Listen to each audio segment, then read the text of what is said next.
You mentioned something that I'm not familiar with when you were describing, like when I first asked you who you were and what it is you do. You said something, you became a made member. Can you describe what a made member is? Made member is when you take an oath and you officially become a member of that life. And it is a very solemn ceremony. And leading up to that, you have to prove your worth or prove your value and prove that you have the privilege, in their view, the honor to become a member. And when that happens, it happens in a very solemn ceremony. And, I underwent that ceremony on Halloween night in 1975 and basically took an oath. And I can describe it for you. I mean, there were six of us that took the oath that night, and we walked into a room. It was midnight. We walked into a room individually.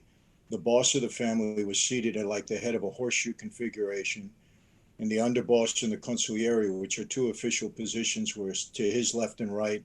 And then all the other captains, consiglieres were capo regimes were alongside of them. So I walked down the aisle, stood in front of the boss, and I held out my hand. He took a knife, cut my finger. Some blood dropped on the floor. This is a blood oath. And then I cupped my hands. He took a picture of a Catholic saint, put it in my hands, and lit it aflame. And it burned quickly. Wow. It was merely symbolic. It didn't hurt. And he said, "Tonight, Michael Franzese, you are born again into a new life, into Cosa Nostra. Violate what you know about this life, betray your brothers, and you will die and burn in hell like the saint is burning in your hands. Do you accept?" "Yes, I do." And at that point, you're a made man. Wow. Okay. That's slightly different than any initiation ceremonies I've heard that a normal person goes through. Wow, that's quite Yes, movie it's like. quite abnormal. Well, it Wow. is, and it's they wanted you to understand the seriousness of what you were getting involved in. So it's very solemn and it's taken very seriously. The mob life of Cosa Nostra, it's not, people think it's a business. It's not a business. It's a way of life. It's a whole mind subculture from everything else that exists. So you got to be in it, body, mind, and soul, or you don't survive in that life. And so the fact that I was able to walk away is really, it doesn't often happen, unless people become informants and cooperate with the government and go into a witness protection program. It's very hard to get away from that life. Yeah, so how did you manage to do that? Well, for me, there's two reasons for that. The overall reason is I believe God had a different plan and a purpose for my life, and that's certainly played out over the past 20 some odd years.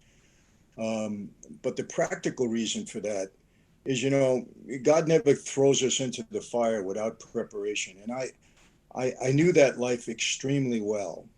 So when I walked away, I knew what I would face. One of the horrors of that life, Michaela, and again, I hate to be offensive, but I'm just being honest, is that you make a mistake, your best friend walks you into a room and you don't walk out again. And, unfortunately, through my 20 years, I know people that have experienced that. And so when I walked away, I said, okay, they're not walking me into a room. They're going to have to come and get me. So I moved out to California. It's one thing to walk somebody in the people out, cross country to try to hurt you and then get away with it. I was extremely disciplined in that I changed my whole lifestyle. I didn't go into any nightclubs where people know who I am, and I walk out in a parking lot and I'm in trouble. I didn't walk my dog every morning at 7 a.m. I didn't go to the same restaurant every Tuesday. I didn't create patterns in my life. So if people were looking for me, they'd know where to find me.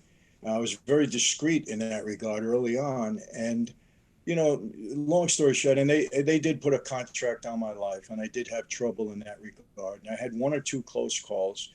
But bottom line is, I just outlasted everybody. I mean, everybody I know is either dead or in prison for the rest of their life. And, at the end of the day, I didn't put people in prison. I didn't turn against them in that way. I just left. So, over a period of years, people said, we'll leave him alone. He didn't hurt anybody. And that was the end of that. So I think God Wow. protected me in all of this. I have to believe that.